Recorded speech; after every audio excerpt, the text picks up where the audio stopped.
Hello, everybody. On today's show, I have on a guest who has gone from reality TV to becoming the self titled king of all conspiracies and making us laugh. He is prime time, number 99, on the grind all the time. He is host of the Conspiracy Castle. Everybody, welcome Alex Stein to the show. Wow, thank you, Todd. That's so professional. It's way better than mine. Wow, now I feel bad, Todd. You outdid me on my own show with a better introduction. So now I wish I could reach through this freaking computer, strangle you right now. I'm on edge. But thank you for that, Todd. I really appreciate it. Well, that was a big change in temperament right there. But yeah, I think I'm having a manic episode, Todd. I swear to God. Let me tell you this. Okay. Let me just tell you what happened. This is why I was texting you. Why I was texting you. Why we're emailing. Let me just tell you what the fuck happened. This is how you know I'm having a bad day. My mom calls me and sends me a text. Oh, baby can't breathe. I got to go to the vet. I'm like, oh, this is bad. Then I go to the vet. Let me go get my cell phone's in the room. I can pull up the pictures, but I don't even want to pull it up now. We go to the vet. We have to put the dog to sleep. It sucks. Crying, this and that. Now, I knew I had an interview. I thought I had an interview today at 7 with you, but it's actually I have another one at 7. So I kind of forgot about it. So I'm going to Burger King to get an Impossible Whopper. I don't eat meat, Todd. I don't eat meat, but I said, fucking, I'm in a bad mood. I'm going to emotionally eat. I'm not going to exercise. I'm going to go get a fake cheeseburger. I'm going to get a strawberry shake and French fries because that's what makes me feel as good. Because I'm, I don't drink. It's food is it's like a pleasure, whatever. Dude, I get there. I order. The line is out the fucking door at the Burger King. Nobody goes to Burger King. The one time I'm saying it's 2:30. It's not even the lunch crowd. I'm like, is God this? And I know God is real. I'm like, is God playing a joke on me? He wants you to have a bad day. That's what I'm saying. Because and actually, I understand it. It will make you stronger. Because even though today sucks, it's the little thing. I'm saying it's this little thing. I couldn't get my fucking hamburger, and I almost lost it. I'm like, why can't I?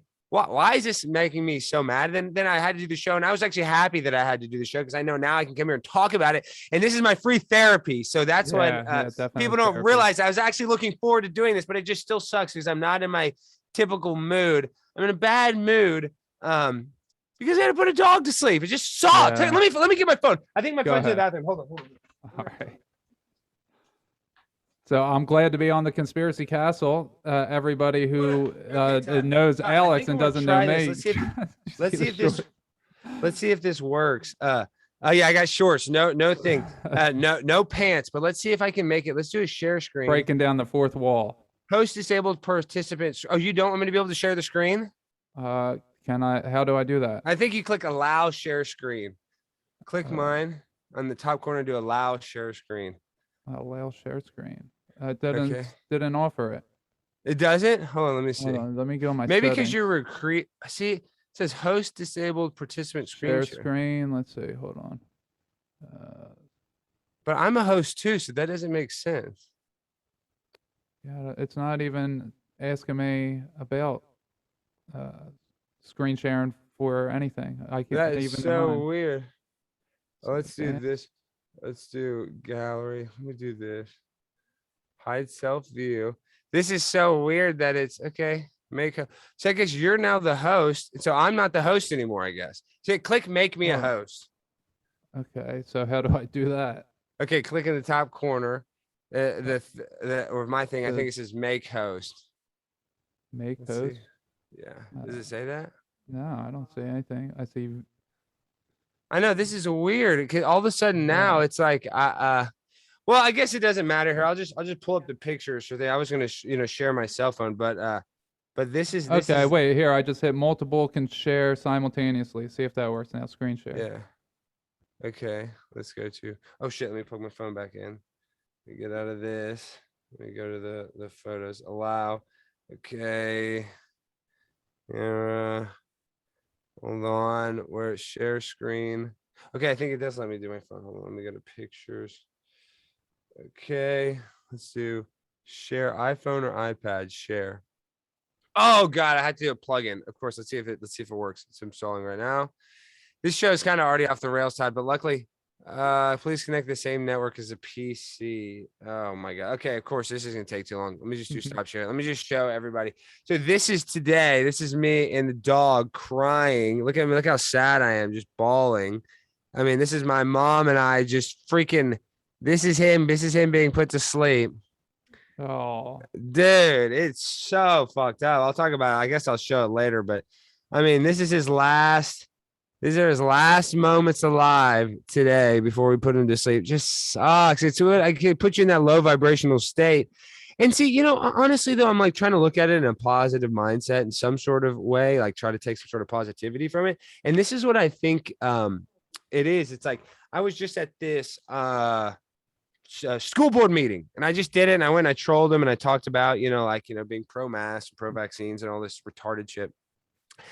And I realized in the school board meeting, every parent in there, it was divided 50-50 and you could literally cut the tension with a knife.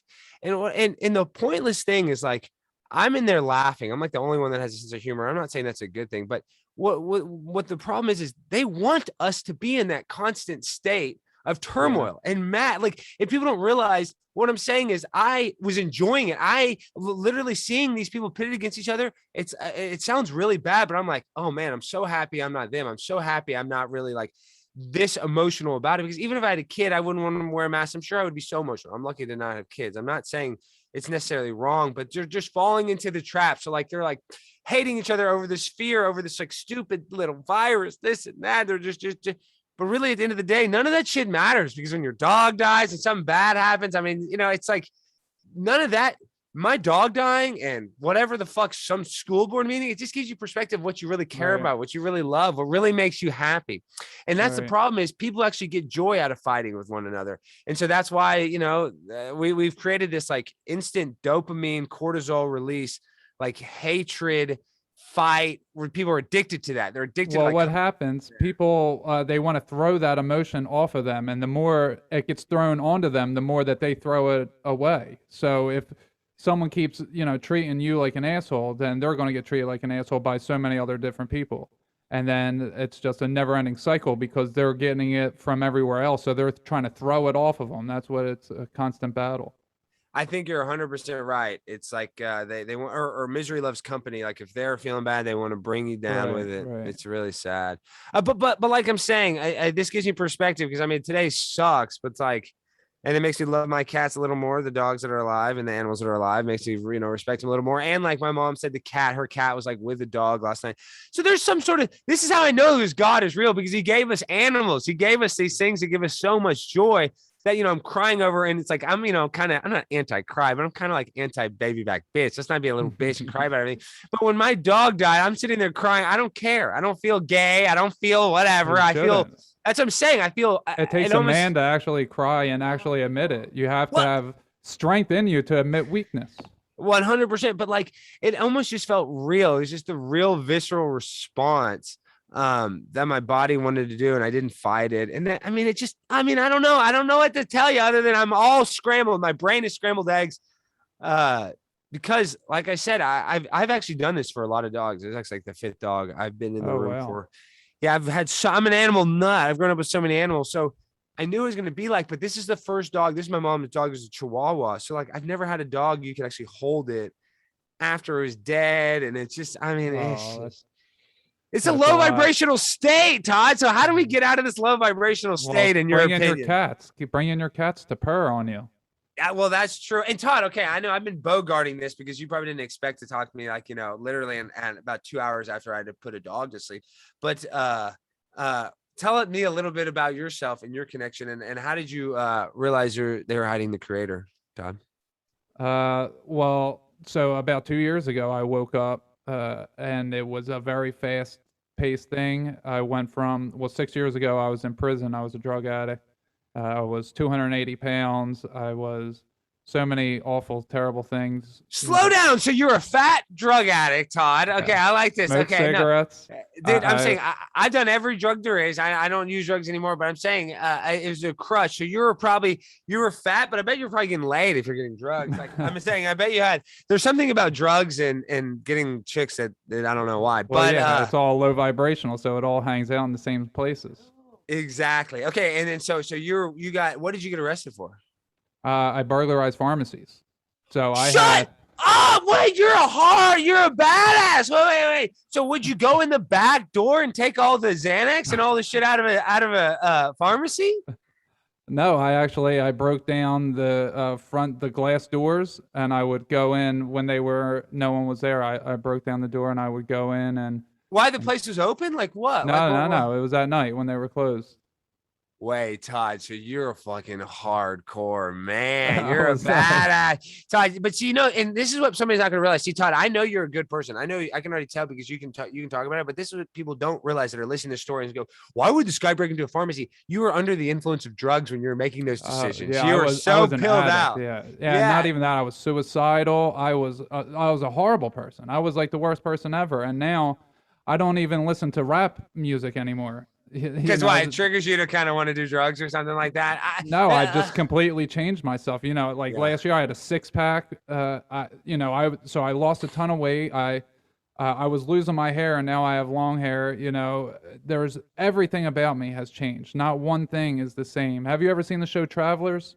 Yes, I have a little bit. Yeah, that's what I am.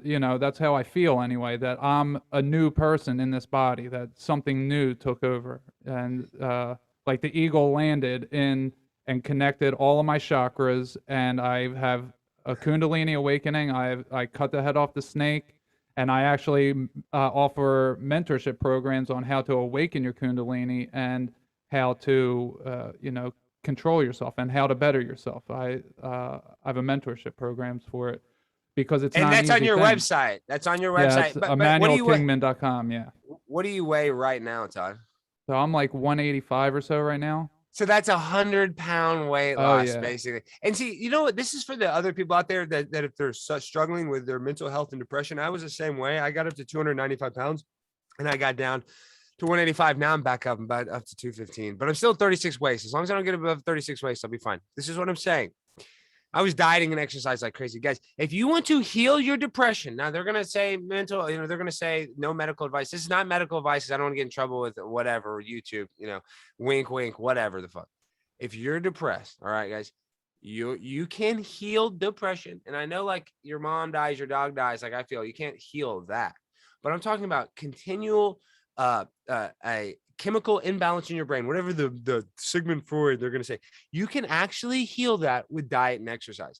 People don't realize that, Todd. They don't realize that. You're 100% right. But they don't realize when you exercise, if you exercise to lose weight, that's great. But that takes a lot of time. But if you exercise with the mindset that you're doing this to help your mental health and to, blow out the horse hockey, as I like to call it, or to at least get what happens is the light exercise, it doesn't have to be crazy. And this, your heart is a pump. So when your heart gets working and the blood starts pumping, it breaks your blood-brain barrier. And what that does is it basically nourishes your brain. Literally, it makes you feel your brain. It's like, imagine your brain being dehydrated, and by exercising it hydrates it. That's just a metaphor, obviously, but that's what I like to, that's what I like to do. And it healed my depression and anxiety. Yeah, mine as well. And I give that advice to clients. So, you are exactly right that it is. And anyone who's spiritual out there, it's your bottom 3 chakras are all controlled by grounding yourself, being a physical person, doing physical activities. You're grounded to the earth by your bottom 3 chakras. And you have 7 of them. It's in the book of Enoch. You have 7 major ones. And the book of Enoch, it says heaven is the middle one. Then there's 3 to the north and 3 to the south. Wait, slow down. Todd, I love you. The book of Enoch talks about chakras. You see, I'm a book of Enoch freak. It talks about heaven, and there's 7 mountains. And there's one in the middle. The biggest one is in the middle, which is your heart. And then you got 3 above and 3 below. It says like 3 to the north and 3 to the south, something to that effect. And so you think that's a metaphor for the chakras? Yeah, well, it's a true thing that he was taken to, because it's as above, so below. Everything is a fractal repeating itself on a scale. So our cells are us. What our cells are to us, we are to God. So when he says he saw 7 mountains, which were pyramids, not mountains, 7 pyramids, he's talking about the chakras, 3 to the north, 3 to the south. But the 3 to the south, they ground you in being human. You have to do physical activities, take care of yourself, your sexual, which is the sacral, your ego, which is the solar plexus, and your root, which is where you're talking about these emotional states that you live in. You got to make sure you're solid in those three. And the way to get out of that depressed state is by doing physical work, because you have to physically vibrate the way you spiritually vibrate when you meditate. You have to exercise, which is physical vibration, in order to clear out those chakras. And a lot of people don't do that, and they think that they can meditate away all their problems and just sit at home, still watching Netflix all the time. Still, even though we were just talking about a show on Netflix, I'm talking about someone who's just sitting there and doing nothing but watching TV, someone who's just eating, someone who is giving over to their lust. Those types of things are going to keep you in a low vibrational state. And the only way to break free is to physically vibrate out of them by controlling all of those appetites that belong to those chakras. Yeah, no, you're 100% right with that. That's why like yoga is so important. You don't even need to really move that much. It's like the rolling, the pushing, the stretching, and it's like your body just needs that. It needs that movement for whatever reason. If you're stalemate, you're gonna stay just in a stalemate, in my opinion. But I love hearing more about the connection with the chakras, because like I said, I love yoga. And so why is the ego is, explain that chakra, and why is that chakra in the asshole basically? Or why so is your that, solar plexus? Yeah. So your solar plexus is it's feeding yourself. Whatever your what's the best word for it's your desire. Okay, your desire lives in your solar plexus. Now it can be used for good, but usually your desire is just the lower vibrational state of you that is making you do things so that it can stay in control. So when say you're a child and you have a teacher yell at you, right? Yeah. So then from there on, from that point onward, you're a changed person. So now the next time you get yelled at, now your ego comes up and your ego steps in, and your ego blocks that teacher from allowing that hurt to come in, or whoever the teacher is on this time. And then sometimes these emotional states become so strong that we develop multiple personality disorder, or DID, because the ego breaks off, because the ego gets so strong in somebody that it breaks off and becomes its own thing. Now, most people are living in the ego state the entirety of adulthood, from puberty onwards, and they don't even know it. It's wait, wow, I didn't even realize. And that makes a lot of sense, because and I think that actually happens more common than not, because like my ego is different in a room full of people than it is like with my dad or with my girlfriend. Like, so maybe we all kind of have multiple personalities, because our ego, I mean, I guess with the level of our ego and our you explain it, but that's how I feel like my ego is different around my girlfriend than it is around you. Well, so when your emotions all have their own personality, so everybody has multiple personalities. How you're acting to my conversation now is different if you're happy, is different if you're sad, is different if you're angry. But if you can imagine yourself being in this conversation in different emotional states, how would you react? And you can see you have different personalities. All of us do. And the ego is there. It's a protective force. It's a thing that wants to protect us from harm, but we have to face harm. We have to face adversity in order to grow, because we're here spiritually. We came down in order to have this experience, and we have to learn to break out of the shell, break out of the ego, and go towards this being spiritual, being the spirit in one. And how do you do that? Is the physical, mental, and emotional state all have to vibrate at a certain level, which will then make your spirit vibrate at a certain level. And once you can control what your ego is doing, once you can recognize that you have to merge some of the ego, some of the darkness in you, you have to merge that with the goodness, and you have to make peace with everything you've ever done and everything that you've ever said, everything, all of the disgusting things that we've all done and said that we would never want to talk about in private. You have to, or in public, I'm sorry, you have to admit it out loud to yourself at least, and you have to be okay with everything that happened, and then recognize the things that you've done wrong. You don't want to do those things because that doesn't make you feel good. And the things that you've done right, you do want to do those things because it does make you feel good. Yeah, I mean, that makes a lot of sense. Wow. And but when I think about like all the bad stuff and cringe stuff I did, so I mean, what is the best way to get over that, to actually face it? And I mean, well, what is your opinion You when have I think to about look at it. You have to look at, see, like I want to sweep that under the rug naturally, you know, the thing. And I try, and I guess I do have stuff I can look back. I'm like, oh, I didn't handle that situation better. But I know this, I'm saying there's times where it gets less cringier over time. So time kind of heals all wounds, but people don't like that. I know people, you know, don't like when I say that. I argue against that. Get your argument. That's fair. And I want to hear it. And I'm not even trying to debate you on that because I know there's ways to heal faster. I'm just saying, like, well, time, itself doesn't heal anything. Time just goes on, you know. We'll take the instance that you had to put your dog to sleep, your mom's dog to sleep. So, you know, next week. In a year, I'm not even be, I mean, I'll be sad about it, but I'll have some sort of, go ahead. I want to hear your So nothing's ever healed. So every time you'll think about it, you'll still feel sad, but the memory of it is just fades. So it's not that it's healing. It's still there. It's always there until you do heal it, because time isn't healing it. Time is just making it easier to forget. That's all time does. Boy, what? See, that makes me sick because it's like I think about, God forbid, you know, the day I lose my parents, you know, it's like, how do you even go on? And I'm sure there's people listening here, of course, lost parents. So I'm just saying, obviously, you can go on. I'm not saying it's impossible, but it's like in my mind, I just think, oh, well, you know, with time that will heal too. Like that's the only way I kind of justify it in my mind. Like, oh, that's gonna be the worst thing ever. But you think it's an energy transfer, and this is actually death. You know, this is the place where you have to eat other things. You have to kill in order to be here. You have to eat something that's living, consume its life energy force in order to be here. You can't just be here without consuming something else. Plants can do it, but animals and humans, we can't do it. We have to kill. Well, it's a cycle. That's what I'm saying. So we're just part of this is the place of death. So this is the only place death exists. It's not real.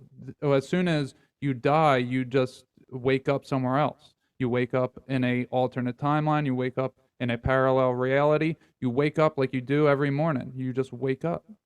That's what you believe happens when we die. You're gonna wake up in another thing. I'm not sure exactly what it is. I know you don't know. I mean, just guessing. Well, yeah, so it's an energy transfer. So you either transfer it. So this is the only physical reality that exists. You know, people talk about planets. Planets don't exist. There's different realms, different video games you can go into that might be what they're trying to say are planets, but there is no other physical place like the Earth. The Earth is the bottom solid Russian doll and the Russian nesting doll. It is the place where cells and spirit become one, you know, because we have the cellular inside of us, right? And we have outside of us is we represent the cells on different scales. You know, everything is on its own scale, on different scales. But this place is just, or I'm sorry, death is just an energy transfer. You're just transferring from this vessel to another one, and that could be an alternate timeline, a parallel timeline, an alternate dimension, and all the other dimensions are heaven. Everything else is heaven. It's a water type of world. This is the only one where we breathe oxygen. You know, this is a very different place than anything else. So they scare us by telling us death is final, and they make us afraid of it. But the thing is, like I said, I've been researching the Book of Enoch lately, and the thing is that we only know death exists because someone once told us that it exists. And if nobody ever told us, then we would have never had the thought and nobody would have ever died. It's only because we're aware of it. Wait, Todd, I love you. I know this is awesome, but wait, the only reason we know death, but I mean, what happened to the first person that lost their, you know, their mom or their dad? I mean, when they know a dad, well, they didn't. Adam didn't die until after the fallen angels came down and told them that eventually everyone dies. Well, see, that's what I like to think. I like to think is that I guess when the Nephilim came down, they you know mingled with the humans. The Nephilim didn't come down. The Nephilims are born from humans. They were born from humans. So the angels came down and then fallen, Okay, so explain this. Aren't we just the kind of the retarded offspring of those Nephilim? And I'm not saying that to be facetious. Like those Nephilim were probably badass, right? The first, you know, batch of them. Well, so it's a very difficult thing to say because we're humans and we're trying to determine what good and evil is, and we don't have the discernment of good and evil. We have to develop it, which the fallen angels took away from us that ability when they came down to tell us all the secrets. So once they took that, they took the ability of discernment from us. So it's hard for me as a man to say what's good and what's evil, because I can see, I'm an empath, and I can send my consciousness, my energy to anybody at any time to see their point of view, and so I can understand why people do the fucked up things that they do on a massive scale. So the Nephilim were, they're called like the heroes of old, the men of renown, that they were what we would call superheroes, apparently, that they were larger, stronger, faster. They're the Neanderthals, because they couldn't reproduce, not in the sense that we reproduce. They were stopped from that. Well, then wait, so the angels had sex with humans, and then explain that again. Okay, so say this is where it gets difficult. This is where it gets difficult. I know, that's what I'm saying. I just like to hear I know, Todd. Obviously, this is a speculation, guys. So everybody's, everybody. Right, but this is my interpretation. This is your interpretation, which is fair. I agree. I just want to hear more clearly, because I love all these different interpretations. So and the angels didn't have sex at first. Not the first batch didn't have sex with humans. The first batch, they came down, and they were like apparitions. They were ghosts. They were transparent, and they would speak to the humans, and the humans thought that it was different plants speaking to them. And this is where they said the plants told us to do this. You could hear this in how they found out what ayahuasca was, what iboga is, what mushrooms are. They say that the plants spoke to us, but it wasn't the plants. It was the fallen angels spoke to them and pretended to be the plants, and they told them about root cuttings, which the Book of Enoch says, which is just psychedelics. They taught them the use of psychedelics. So when they did that, then they could see the fallen angels in their spirit body. And when they could see them in their spirit body, then they could intermix, and their consciousness could mix and mingle. And then eventually it got to be too much information for the humans. So what ended up happening to the humans is they couldn't hold the fallen angels in their physical vessel. So then the giants were born, literally humans, not humans, but giants were born. And it's 3,000 cubits. A cubit is 18 inches. So, they were that big. 18, wow. Yeah, divided by 12 is how many feet it would be. So I don't even know the math off the top of my head, but they were that large, but then they kept getting smaller and smaller and smaller until. So wait, what's a cubit? 13. What is it? Let's see how tall they were. Let's see. So it's 3,000. A cubit is 18 inches.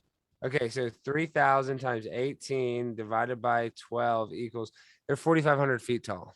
Yeah, that's the first ones. Yeah, they were. So if you and anybody doubting this, you just look up mountains that look like people. You can Google that, and you'll see. It's those mountains that look like people are nuts. You guys got to Google mountains that look like people, guys. It is freaky. And like Todd, the reason I vibe with it too, it's not like there'd be like 1,000 giants that big born. It'd be like one or two, or I don't know how many. There weren't too many, right? Yeah. But they had to be that size because of how much consciousness they had. Because you got to remember that these were fallen angels. The fallen angels were the stars. The asteroid belt that sits around Mars in our sky. I kind of. I'm familiar with the sun. Well, in between Mars and Jupiter, they say there's an asteroid belt where there's all these asteroids, and they're not sure where they are. Some people think that they were a broken up planet, but I also have my third eye active, and I see things when I'm reading and when I'm listening. So in all my research, I've realized that the fallen angels are stars and planets. The planets.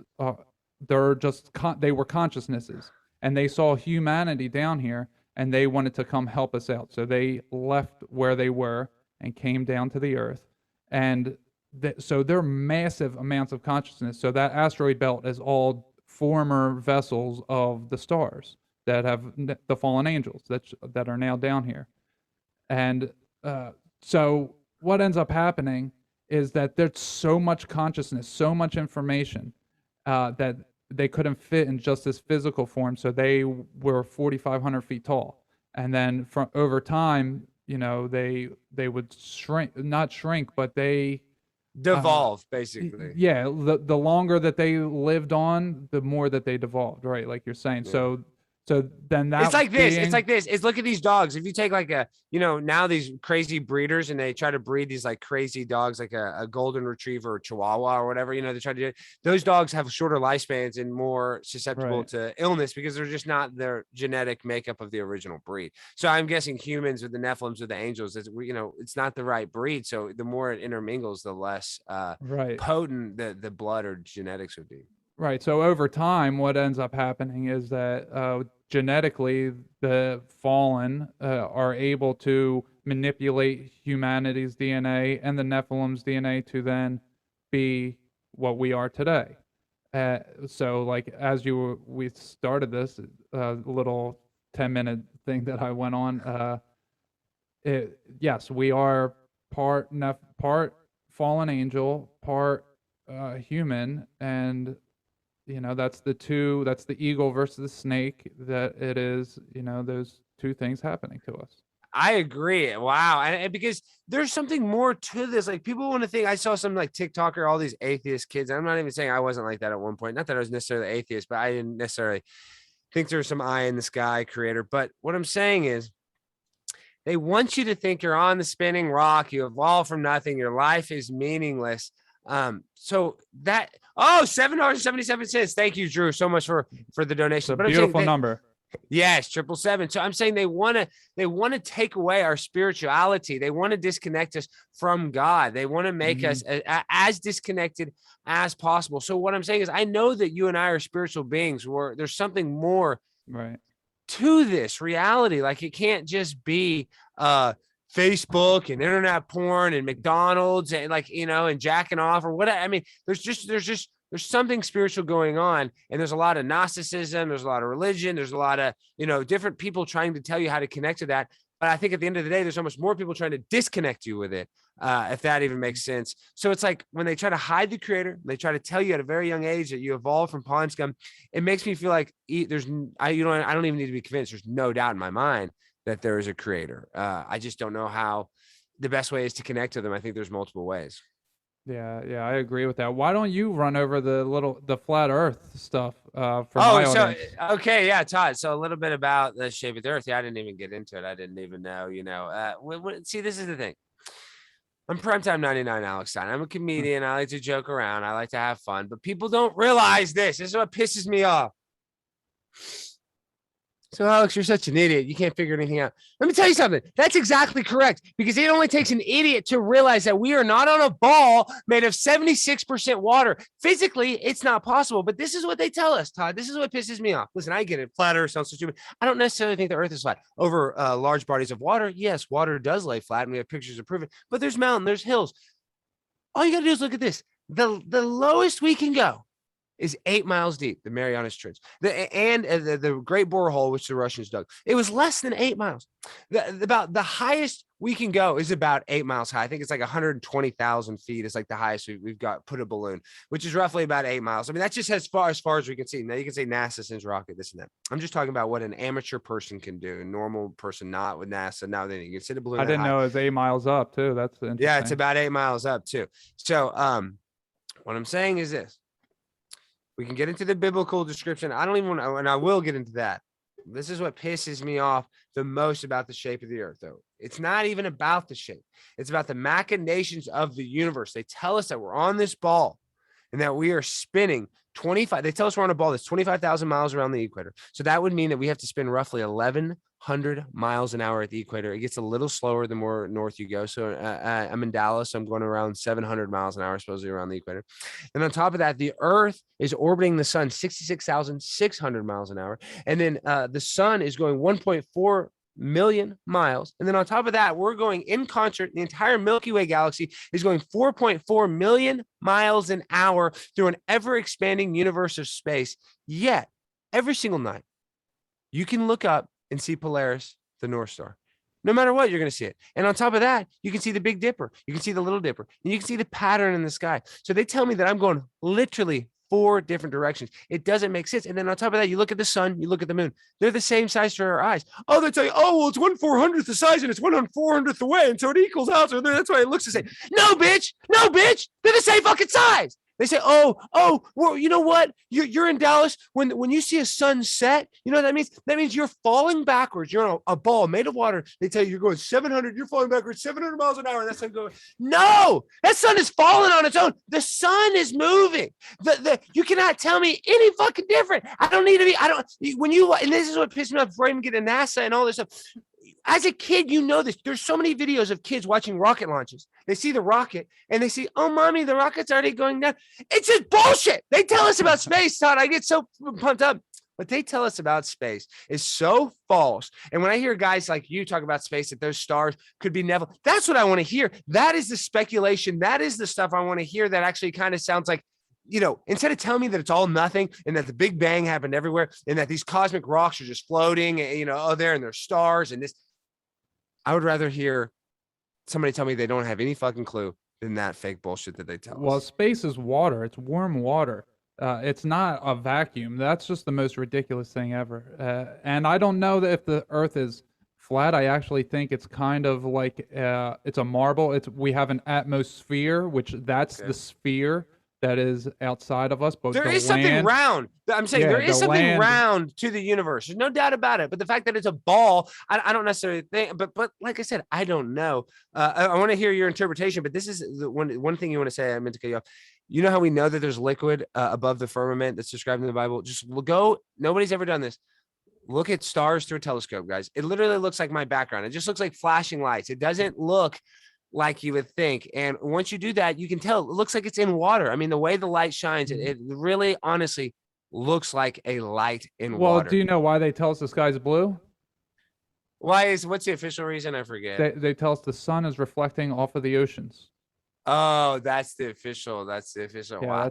That's the biggest load of shit. You're in Kansas. You're in the middle of a desert, in Sahara Desert, that has no water, so much so that it's inhabitable. And they're saying that the sky's blue because of the water. Yeah. Like, wouldn't it rain there then? You know, it's such asinine, backwards thinking. Well, you read the Book of Enoch, so tell me the Book of Enoch's interpretation of the Earth. It doesn't say if it's flat, but it says there's a firmament. It's 1,000,000% the Earth is a marble, and it is a sphere. But inside the sphere is a flat land that exists, and it's connected at the bottom. The waters of the heaven and the waters of the earth mix under the earth, that's where the waters come from. And it's the same thing inside as it is, outside. As above, so below. So when we go look in the inner earth, has waters, what's it like, 4 times the amount of ocean size is inside the earth. It's like something ridiculous, but that's because it's coming from heaven. Yeah, and I know there's people that took submarines down as low as possible, and they said that they hit a second ocean that they went to. They hit a liquid that they couldn't even. The submarine couldn't go through. It was too thick, but it was still liquid water. So that's what I mean. There's something going on. The heaven, don't know. Yeah, the heavens waters, and it's funny. Like you were saying, all the different numbers.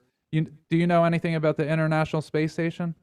Well, of course, I know everything about it, but I didn't even say that we're at a 23.4 degree tilt, which means the adjacent angle is 66.6 degrees, and we're, orbiting 66,600 miles an hour, 666. And this is all created by Jesuit scientists, or Jesuit, not scientists, but science inspired Jesuit priests that made up this whole bullshit. And they still stick with it today. Right. Well, they tell us the International Space Station was built in place where it's at, and that it's been in rotation ever since, and which is bullshit. They just built it in the middle of the air, and it's going 17,000 miles per hour.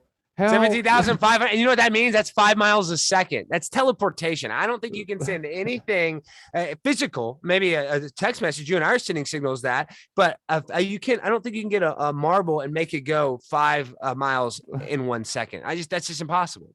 Yeah, it is. It's so ridiculous that they say it got built in space at 17,000 miles per hour. Do you know what that would do to the insides of a human if someone was going 17,000 miles per hour. That is like the most ridiculous thing. Todd, there's ever. nothing out there. There's nothing to go against it. That's why I told him. That's when they're on a spacewalk. They're just floating out there, and it just happens to look like they're in a pool.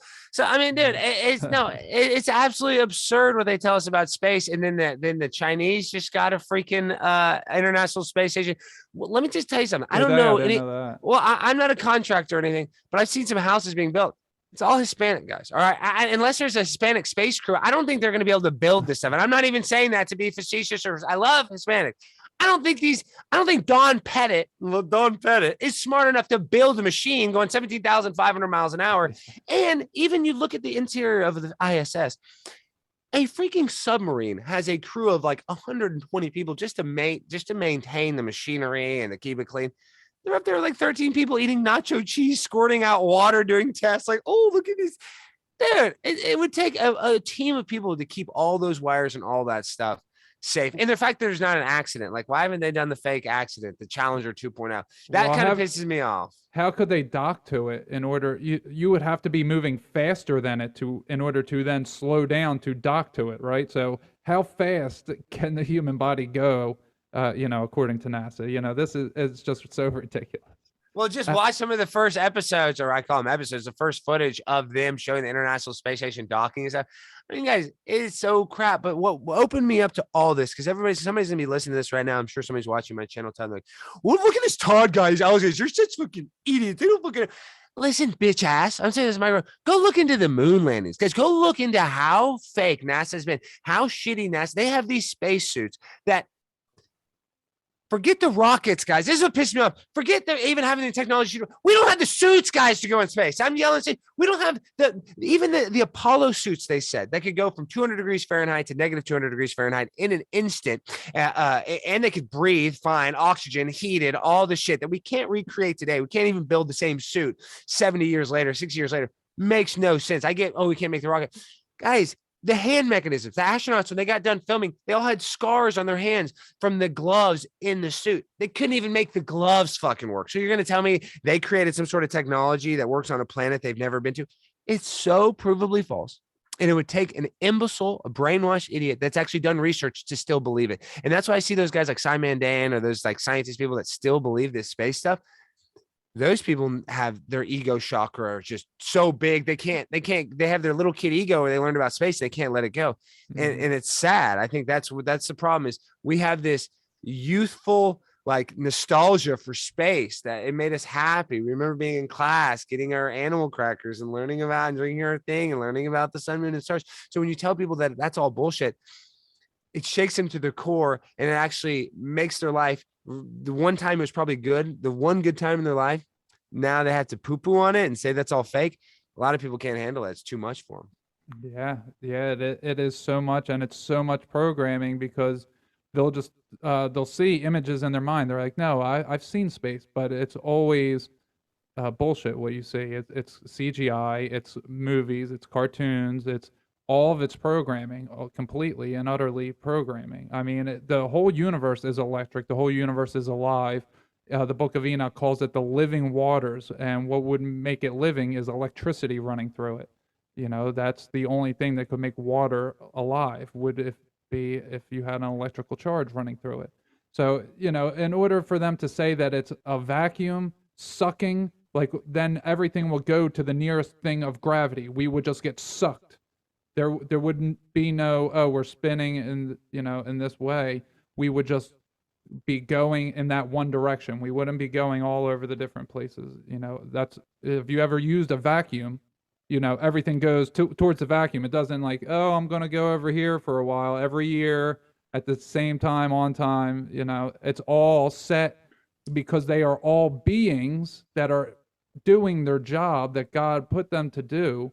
And they are giving us light so that we can see. That's it's a sky. The sky is a map and a clock, and that's all it is. 100%. It's a map and a clock. 1000%. That's what people don't realize. Well, there's probably a little more to it, but that's like I believe God's intention for us to have it. Until we die or we figure out more to it. But I mean, it's just really absurd that like, we sound nuts talking about this. I see people in the chat are getting mad. They don't like when you talk about the space. They don't like. Oh, really? I know. A lot of my people on the channel love it. I'm just saying it's weird how this can be so divisive. But it's like the planets and the moon and the stars. Just tell me this: how does gravity hold the moon? And does it make a lot of sense when you really put you put it under a microscope or telescope, as they would like to use? Well, here I got this. Will definitely make some people mad. So I asked you about the flat Earth thing, and Yes. and the first thing you said was 8 Mile, right? So Yeah. So my favorite rapper growing up, Eminem, right? 8 Mile. Of course. Yes. Okay. Detroit. Very familiar. I Okay. love Eminem. Slim Shady. Come on, Marshall Yeah. Mathers. I know all about it. Dude, you've robbed Okay. pharmacies. You had to listen to some Eminem. That's Of probably where course. you learn. I'm saying Vicodin. That's one of my. I'm Todd. We're probably around the same age. I remember the Eminem. That was his first album. Was the Broken Vicodin on it? I didn't Yeah. even know what a Vicodin was. I'm like, well, I had to look that up. But sorry, he was very big into pills in his early days. Yeah. Eminem. And that kind of led me into it, doing That's pills. what I'm 'Cause that's saying. what I was listening to, all that stuff. Yeah. 3 6 Mafia, all that stuff, selling codeine and cough syrup stuff. That luckily pain pills make me so constipated. They don't make me feel good. I've never been a pain pill guy, but it did glamorize it and made me want to try it, no doubt. Yeah, for sure. Yeah, it made me think I knew what they were, like talking about Endoset when I'm like 12 years old or 13 years old, and then I try it for the first time. I'm like, I see one of my parents had a prescription that says Endoset. Oh yeah, I remember Snoop Dogg talking about that, Endoset. Well, what's Endoset? What is that? It's a type of Percocet, Oh, it's a Percocet. That's what I figured it was Endoset. But is it stronger? Oh, Endoset is the Oh, that's the non-Vicodin. That's a hydrocodone of the Vicodin. Yeah, Endoset. probably. Oh, I see. Yeah, I don't remember at this point. But so the point of bringing up Eminem was, okay, here's a conspiracy for you. Okay, what does MM stand for? Mile marker, right? He's from 8 Mile. And 33. MM is 33. Okay, and there you go. So there's another one. Yeah. So it's an 8 Mile and then mile marker. Okay. MM. Right. So Eminem, blonde hair, blue eyed, white skinned, right?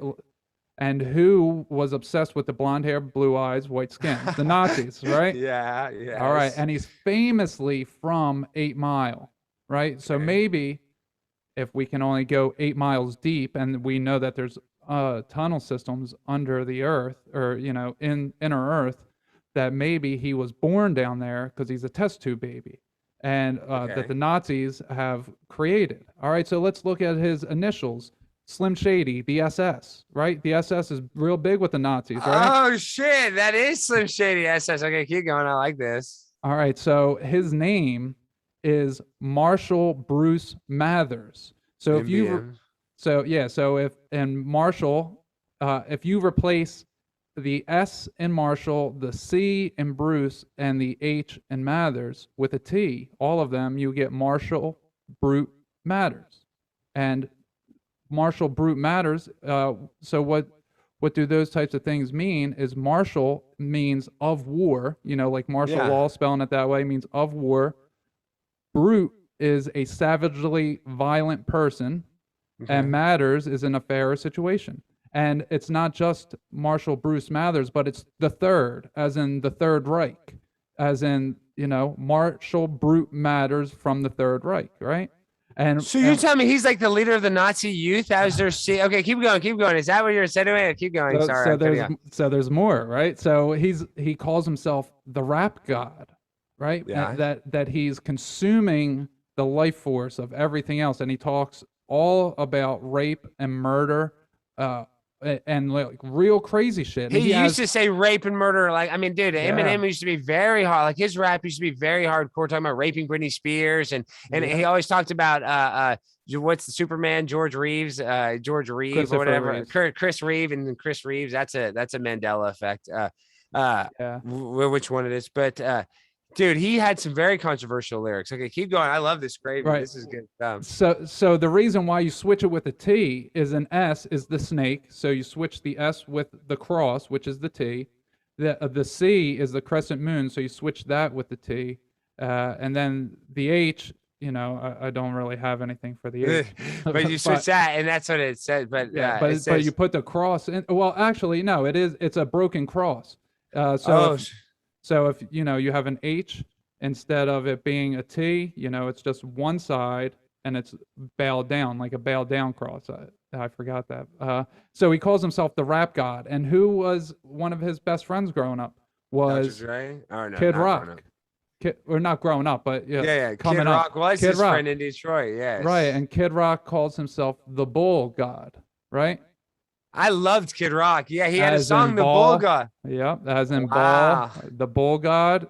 So you got the rap god and the Bull God, right?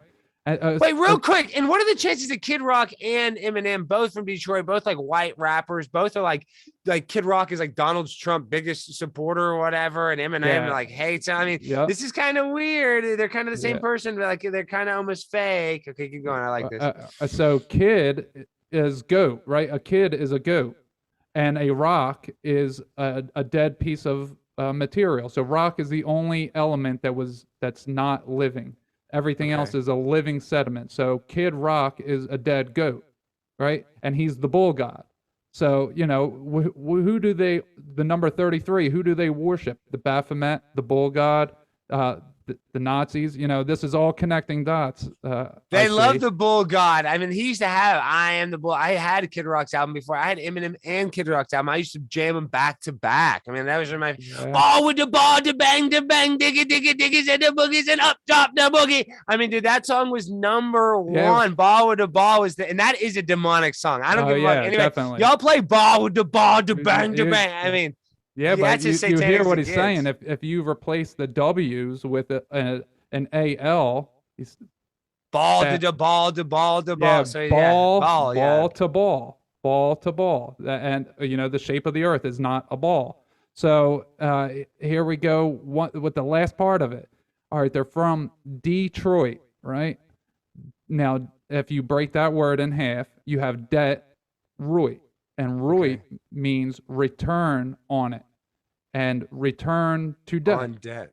Return to debt. So Detroit is the most poorest city. The largest. It used to be an economic powerhouse, and then and then it went down. It started going down in the 90s. Yeah, Ford's not there any longer. And see, that doesn't make sense. That it's funny you say this, guys. You all kinds of gravy. I always thought, because I'm in the car business, I'm always like, why is Detroit, Michigan? And I know they're going to say, oh, there's a reason, because it was engineered by Ford, and this is why, but Detroit, I mean, obviously that's where Ford started. There's something weird to our culture, guys, that haven't been in Detroit, where Ford, the biggest car brand, like there's something to that connection. I always wondered why Detroit, Michigan, like why Chicago, Illinois. But, Chicago, they said, oh, there's a train to Dallas, and Chicago. That's why Dallas became Shilaga. Well, I'm saying they always have these reasons, but there's something more to Detroit, Michigan than meets the eyes. And why did it become such disrepair? Like, it doesn't make sense in this powerhouse city. It should still have some of that cachet. It shouldn't have all died. Even with the auto industry, we still have cars. Like, how did Ford? I mean, I know they try to save money, but why is Detroit such a disrepair when at one point it was literally the biggest industry hub of the United States, arguably, other than like Detroit? I mean, other than New York and maybe Los Angeles. So let's bring it full circle then. Do you know who made the Nazis tanks? Sikorsky. I don't know who made Ford. Shut the fuck up. You're telling me Henry Ford? Is that the Ford true, company? The Ford company made the tanks for the Nazis. Well, then who made our tanks? Ford too? Yep. So you're telling me Ford is sitting there selling the tanks to the Nazis, but they're the same thing. They just put they just put different logos on it for the Germans than they did for the Americans. Wait. Same thing. How would think about how did the Nazis have who was making their weaponry? Who was making enough weaponry for them in order to? I mean, this is information that I found out. This wasn't just something I'm thinking up. So if anybody's listening, thinking, I just made that up. No, you can find that out. That it was the Ford company. I think it was like 90% of the tanks were made by Ford. Something. Wow. And you think the German engineering, they have some of the best engineering in the world, but they probably just didn't have the production to the production, exactly. Yeah. Because they could be cut off from the world. It's a landlocked country. It can be cut off from everybody. All you have to do is, if your neighboring countries don't like you, is you're not allowed to come through here, and you're not allowed to receive any shipments, and that's how you stop it. But they didn't do that because the Prescott Bush and the pharmaceutical industry was the American pharmaceutical industry was funding the Nazis, and they were making all of their weaponry and all of the military, everything, all the tanks, everything was made by the Americans. See, that just shows you. I don't believe we lost World War II, in my opinion. If you really look at No, it, it was really all set up. Yeah, it was just a transfer of power. Because I'll tell you what was lost was they were terrified that Russia got too strong because they needed Russia, the USSR. They needed, because the USSR won the war. You know, everyone forgets that. Nobody talks about that in our history books. But if it wasn't for the USSR stopping the Nazis that were going further east, then it would have never happened. That, you know, Germany would have won the war very easily if we didn't have that partner to the east, who is the Russians. And then who did we go into a Cold War with? Why did we go? It doesn't make any exactly sense. Following after. Why did that happen? Because we set up the USSR back in the early 1900s, and then we set up Nazi Germany in the middle 1900s. You know, from the 30s on, and then it went where? To America, because it's the same people who doing it the entire time. It was just all made to happen. It was all manipulated. It's all contrived. No, you're 100% right. It never made sense to me that like Pearl Harbor, they knew that Japan was going to bomb Pearl Harbor, and I believe Japan got tricked into bombing Pearl Harbor, and America. I mean, and then we started a war with Germany. That's my birthday too. Well, Pearl Harbor, what is that? May? What is it? When is Pearl Harbor? December 7th. Oh, December 7th, whatever. I don't know. I don't know dates. I'm basically autistic. Dude, what the heck? Wait, so I love that we're connecting with this WW2 thing. And I know this is a touchy subject for people, but I mean, that is like the crux of a lot of stuff, because they have this is what they tell us: Operation Paperclip. We brought over their, best scientists and the SS. Basically, we created all of our alphabet agencies based on their stuff. So, do you think that was a plan all along? Do you think the elite, the New World Order kind of used? I mean, America was always going to be the puppet to basically globalization. Because like, this is the only thing is, I guess, what was their timeline? I mean, I guess they have such a long timeline, but I just can't believe that. I mean, it's just hard for me to actually fathom all of that. Like, that there, I mean, I know that there is a powerful elite that are ruling the world, but it's like, just blows my mind that Ford's holding the tanks. We're funding these wars. It's like the Vietnam, Afghanistan. Why are we doing this? Why are we fighting all these endless wars? Nothing makes sense. A human would never want to get a gun and shoot another human. Yet, like, we justify and we say it's okay. For what reason? Like, I really don't even know what human health crisis we solve with war. And it just blows my mind to think about we don't know about World War II, World War I, and what happened before us. Well, they just blamed it all on Hitler. They set him up for the fall, a decade in advance, and then blamed it all on him. And, so when he died, it's like, oh, yeah, it's over. Guy died. The one guy. Like Bin Laden. Bin Laden. Yeah, exactly. The one guy, that one guy who killed all this. It wasn't one guy. It was a whole team of people around the entire world that had certain interests that wanted to keep those interests in place.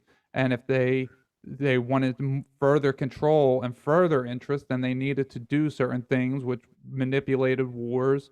And then when they kill somebody and say, oh, it was all this person, but it's actually was all these psychopaths who they didn't kill in the Nuremberg trials. No shit. Not just them, and all the psychopaths that were in America that were funding them in the first place. I mean, look, pharmaceuticals basically came from them. Yeah, they created meth. They created all this stuff. So, why was it? Because they were the first at being able to isolate these chemicals. Why were they're just smarter? I mean, why did the pharmaceutical industry come out of Germany? So they were spiritual people, the Germans, and they were. What was his name? Himmler. Himmler was in charge of a large section of his. I don't know all the exact word. I didn't. Yeah, no, you have to. But he had mediums. A lot of stuff to remember. Yeah. Yeah, they had several mediums that worked for them, and that they connected, and that's how they found out about the Aryans that they talk about. The blonde hair, blue eyed white people that were gods. That's how they found out about them, and that's why I don't want to say that's why, but that's part of why Hitler wanted everyone to be blonde hair, blue eye because they're the pure or whatever he was saying. Wow, that's insane if you really think about it. But I mean, it's all based in their I guess their philosophy. But back to the thing, you look at Mangala, you look at these guys that were some of the worst people. They got to go live in Brazil. I mean, he lived in South America and got away with it. A lot of guys got out of there that should have been caught. So that just makes you wonder, it has to be all just well, trick. Argentina has a ton of white people. I'd say I speak Spanish somewhat because I deliver to Hispanic restaurants for a Mexican company. So I speak Spanish.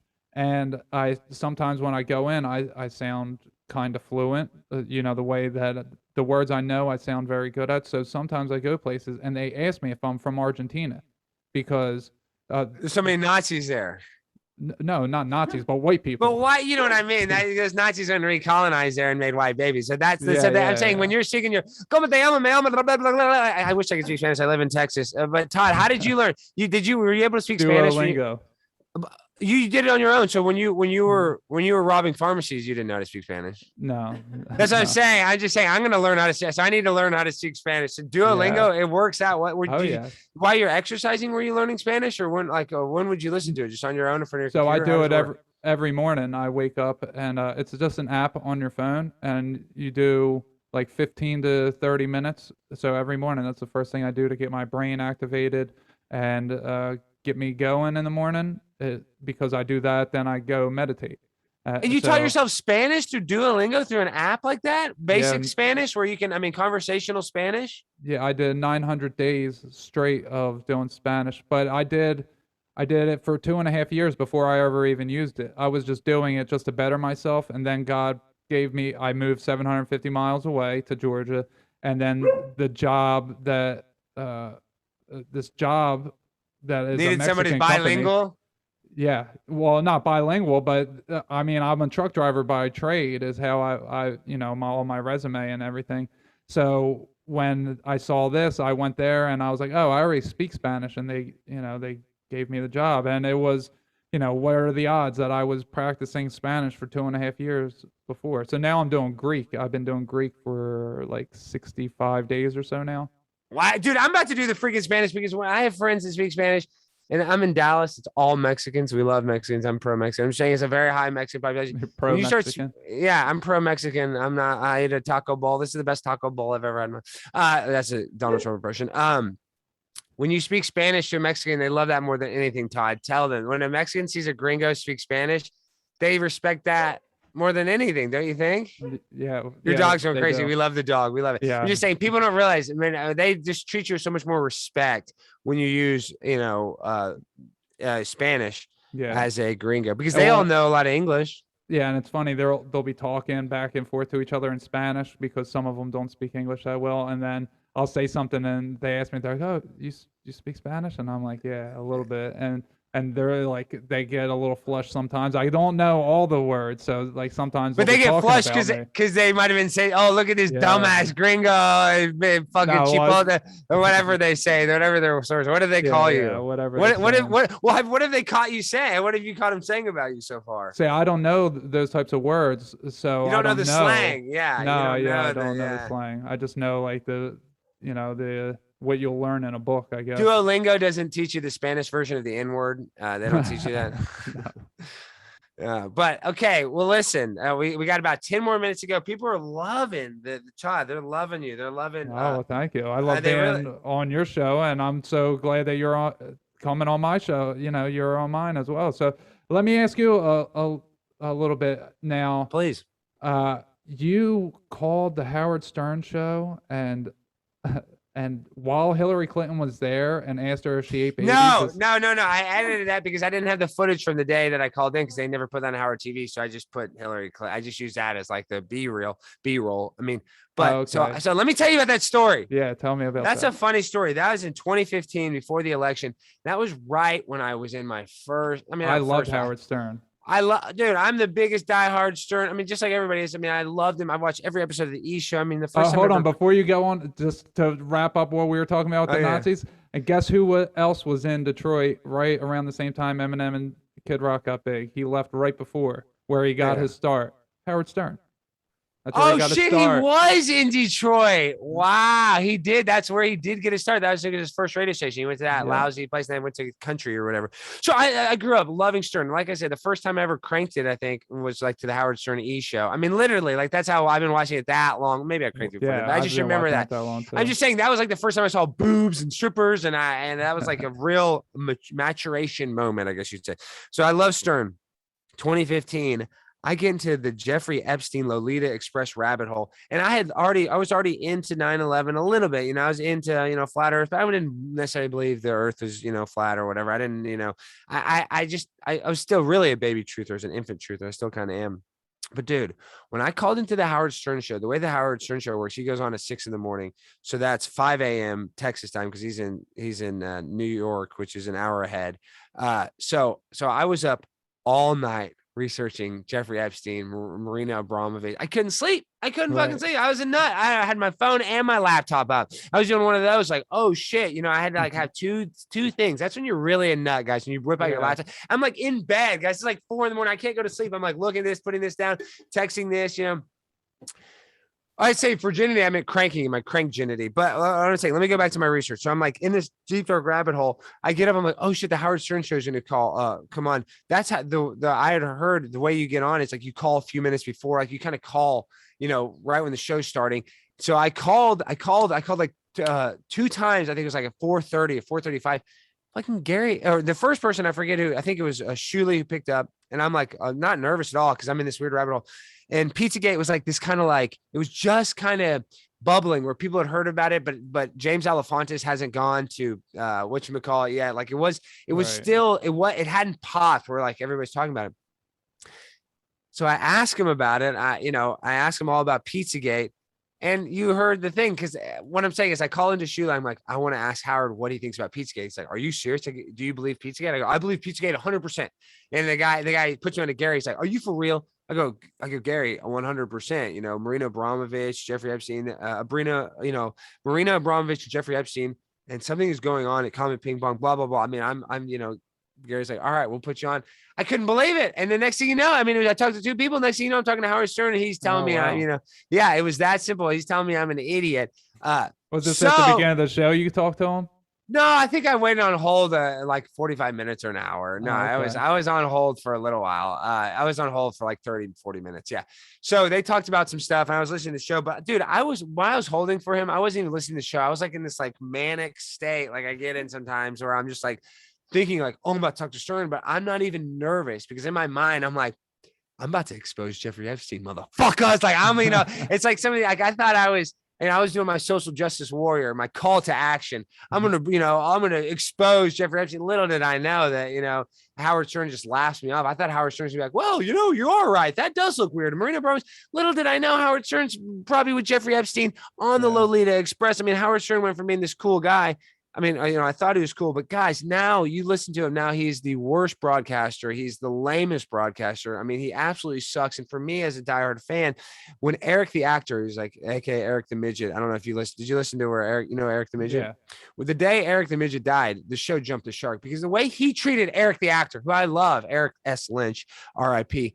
The guy was gold. The guy was probably one of the best radio guests ever. And the way he treated Artie, he was purposely killing Artie in slow motion on his show. So a guy that would do that, he never gave Eric any money. He gave him a lot of stuff. He got to be on some roles, but Howard Stern has almost a billionaire, and his staff is notoriously underpaid. He treats his people like total shit. You can't look at him. He's supposed to got a wig. He's had a nose job. He lied about it. I mean, when you really look at Howard Stern, this guy that I idolize, every fucking thing about him sucks dick now, literally. And I hate to be so facetious. I hate to even cuss like that, but that's how I honestly feel. I'm genuinely sad that, they say don't meet your heroes.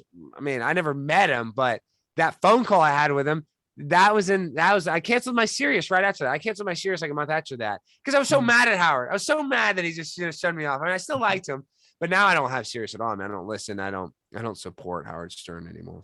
Yeah, I feel the same way. I did want to ask you, I saw that you got to be up on stage for Sam Tripoli. So that was awesome. I just listened to it yesterday. Yeah, the Swarm take was badass. And to be honest, I think I just got lucky. I I had messaged Sam, said I was going to be there, and I didn't expect Sam to put me on the stage like that. So because a bunch of podcasters were there. Dude, a bunch of podcasters were there, and I got to stay up on the stage. So I was very grateful for that. I can't tell Sam how much I appreciate that. But you know what helped me and the other podcasters? All they had to do is put on a suit. It's all because they didn't have a suit. I don't care what anybody says. Sam, I'm going to say this to Sam's face. I'm going on a show the 25th. And you know, Sam, I mean, I have a sense of humor. I can make people laugh. But it's like when I had the suit on, the way Sam looked at me is, oh, yeah. He basically just put me like casting agent. Like, oh, this guy's a suit on. He makes us look better. You know, so it's funny. What dress for the job you want, not the job you have, is a real thing. And that works. So everybody needs to go. I'll share it after this. I'll add in the description to the Swarm Take thing.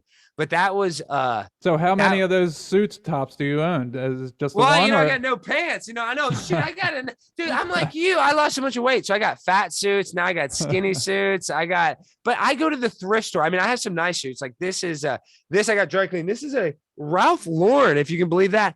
Thrift store, guys. It's a thrift store jacket. These buttons are expensive, but you can go get, you know, some stuff I ordered new. I bought some new suits, you know, but I don't spend any money. I'm a freaking used car salesman. I don't have, you know, I got enough to get by, but I'm not. That's another thing. For me, my mental health, not that I was ever materialistic, but the diet and exercise is the number one cure in my opinion. But guys, materialism is the bane of our existence. As a car dealer, I'm telling you, these people, I gotta have this Tahoe. And I don't sell new cars, but I'm saying friends that are looking for this car, maybe I'll go to the auction and I'll find them. I've seen so many people do years of research, wanting this car for years, and they finally get the car. They're never as happy because this material thing never brings you the joy. The joy of the material thing is wanting it. The joy is those hours of research you did. Oh, should I get the blue? Should I get this? That's actual joy. And you never realize it. It's like the dog we just lost. You know, you never realize what you got till it's gone. It's about the journey and not the destination. I know those are all freaking cliches, but I'm telling you, we try to go and have retail therapy, or we try to buy stuff to make you feel better. You buying that shit and putting yourself in debt or whatever, maybe you're not even dead, it doesn't ever make you feel better. It's almost poisonous. So like I try to, you know, reuse, I try to spend as little as possible. I don't want to be a person that relies on material things. I want to rely on my personality. I'm an unlimited bank account of personality. So I don't need an unlimited bank account of money to get by. Well, it's the chase of excitement is what you're saying, because excitement only happens for something that hasn't happened yet. Because when you're in the moment, you're not excited for it any longer. You're doing it. So it's the chase of excitement. And when someone's lifeline, you know, lifeline is supposed to go straight across. When someone's lifeline dips way down low, then they got to jump back way up. So how do you do that? But by purchasing things, by having the excitement to do it. But then when you do that, equal and opposite effects, you're going to go back down. And then you have to buy something to get yourself back up. And it's always externalized everything that, it's outside of our body is going to make us feel better. It's going to make us do better. It's going to make us want more, or not want more, but it's going to make us want less. But it doesn't do that, you know, internally. It makes you want we more. Have everything. Yeah. It makes you want more junk. Having junk makes you want more junk. Yeah, I've been trying to break my daughter free from being a hoarder. Yeah, you know, it's not easy. Well, my dad's kind of a hoarder. I'm kind of a hoarder. You know, there's stuff because I put emotional attachments to inanimate things. Right. So I kind of hoard in that sense. But like I said, I don't like the materialism. I don't like shopping. I mean, I buy some stuff on Amazon. I like to try not to spend money, but I'm saying I love going to a thrift store and finding something that's like really nice for really cheap. That I feel like it's good. That actually that doesn't make me in this negative vibrational state. It's like, I got a good deal on something. And then it makes me appreciate it more than the other way. When people pay high retail for something and they regret it and it puts you in this low vibrational state that you like can't get out. So it's just like that materialistic mindset is it's like drugs. I see all these girls on Instagram. They got to do this and they got to post this. And I know Instagram's a highlight reel, but what I'm saying is it's all poison. It's all crap. The only thing that matters is you hugging your dog, hugging your mom, hugging your brother, hugging your daughter, hugging your, you know, that's the real love. That's the real stuff you can't take with you. But, you know, a car, putting, I love subwoofers. I'm putting, you know, subwoofers in your car. I mean, this is cool stuff you can do, guys. I'm not saying don't have fun and don't live your life, but once you get obsessed with having cool shit to impress others, because you want to have this to impress other people, you're only going to make your life a living hell, in my opinion. Yeah, things outside of yourself aren't going to make you better. And I regularly practice getting rid of shit that things that I feel that I'm too attached to, I'll give up for 30, 40 days. I'm like, nope, drinking coffee, if I feel like it's driving me too much, got to give it up or whatever, just anything. If I feel like I have too many things in my dresser, like, oh, I'm not wearing this, and I'll just go get rid of it. See, I got so many stupid T-shirts. I need to just go donate. I need to just get rid of. I mean, I need to get rid of them, don't I, Todd? Because I don't watch Marie Kondo, but they say that is so good. Decluttering is like one of the best things you can do for your mental brain. Health. Yeah. Well, I mean that does make sense. And it's like I love when I go to my mom's house or my dad's house. They're always trying to throw away my old shit because they want to declutter for me because it's probably giving them some sort of anxiety. So that makes sense that this shit really does. Well, having too much shit. Yeah. Your home is your holy place, and your bedroom especially is the holy of holies. You hear it mentioned in religious talk. They talk about the holy of holies. In between the two temples. Is the holy of holies. So how you keep your home is how you keep your mind. So if you have a bunch of shit all over your house, you're going to have a bunch of shit all over your mind. Yeah, and that makes sense. So I was listening to this guy podcast with RV, and he had the guy Martin. I can't think of his last name. Everybody needs to go listen to RV's show. They talked about Tartaria and how you had Andre Azertis on your show. He's awesome, Tartaria expert. But in this, he said that our homes are grounded, and that when we get home and we take off our shoes, that's why we usually zap all of our energy is because of our homes are grounded. So is that true? Because I can tell you this: when I'm sluggish in the day, if I can get outside, like let's say I get outside at 6 a.m, then really that's really good. But like if I stay in my house most of the day, I'm sluggish all day. Why is that, Todd? Yeah, because it's you're not getting out in nature. Really, you're not doing anything. You're staying down on yourself. You're keeping in, but it doesn't necessarily. It's not a bad thing to sometimes want to just be home and not do anything and just just chill out. But if you do that too often, then you will become sluggish and overweight, and you'll not be happy because you need to get out in the sun and be in nature. It's really it's another great thing to help you with depression. The people don't realize how important that sunlight is than vitamin D. I mean, nobody even thinks about it. Like the sun and the moon and the stars, guys, is so important. You even need to look in the moonlight. Like there's something to it that is spiritual, mystical. I don't know what it is, but I just know there's more to it. And I know when you go out in the sun, you take off your shirt, you feel way better. Oh yeah. All right. Yeah. But I gotta head out now. Todd, what a great show. Okay, Todd, I put the link to your website, EmmanuelKingman.com. And explain that. Why is it called Emmanuel Kingman? So my higher self, over the course of 6 months, I kept getting in meditation. Say I meditate every morning. I meditate often. I have clients that I teach how to meditate and all that. So I'm in a meditative state a lot. And over the course of about 6 months, I was told that I'll be changing my name to Emmanuel Kingman. And then eventually, I got shown pieces of information of what the future is going to be for me in certain aspects. And then it's like, okay, you have to now go get there. You have to go get it. And I had to do certain things. And I had a conversation with somebody who changed his name. And it was right around the same time. And I didn't know he changed his name until we spoke. I thought that was his real name. And then once I spoke to him, I was like, oh, that's God telling me I have to change my name now. So you're going to change your name? When are you going to change your name? But I like Todd Armstrong's such a strong name. Todd, I'm Alex Stein. Everybody thinks I'm a Jew. My dad didn't know his dad. I'm saying, so names can be kind of annoying. Todd Armstrong, you got a good name. My name. Yeah, you won the name. A lot of people have shitty names. I can't tell you how many times I go to the Burger King I was talking about, and it's D'Amica there, and her name spelled all weird. And sometimes you ask a girl, how to pronounce her name. And I'll be honest, I'm not saying all black men. Some people are embarrassed by the name that their parents gave them. I swear to people may not have found this, but there are some people. So you don't have any embarrassment of your name, Todd. I mean, you got a cool name. Yeah, I like my last name's cool. The way that was, how the word Armstrong came about. Yeah, it was somebody. A king fell off the horse and he grabbed him by one arm and tossed him back on while they were in battle. Like he grabbed him and threw him on his horse. So he called him Armstrong. Yeah. So the king named my family lineage. That's where the name comes from, is, some king giving us the name. Well, you rocked it. Freaking Eminem, Kid Rock, all from Detroit, and Howard Stern. We learned it all. We talked about the shape of there. Todd Armstrong. You guys can go to EmmanuelKingman.com and find him. Yeah. Todd, where can my guests find you?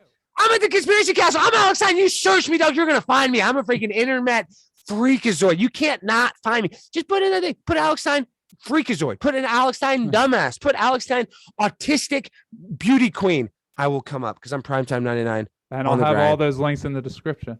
There you go. But to the autistic beauty queen of Dallas, Texas, I love y'all. R.I.P. baby. I love you, Mom. If you're watching this, it's going to get better. It's going to be okay. I love you guys. Peace. Talk to y'all later. Bye. Bye.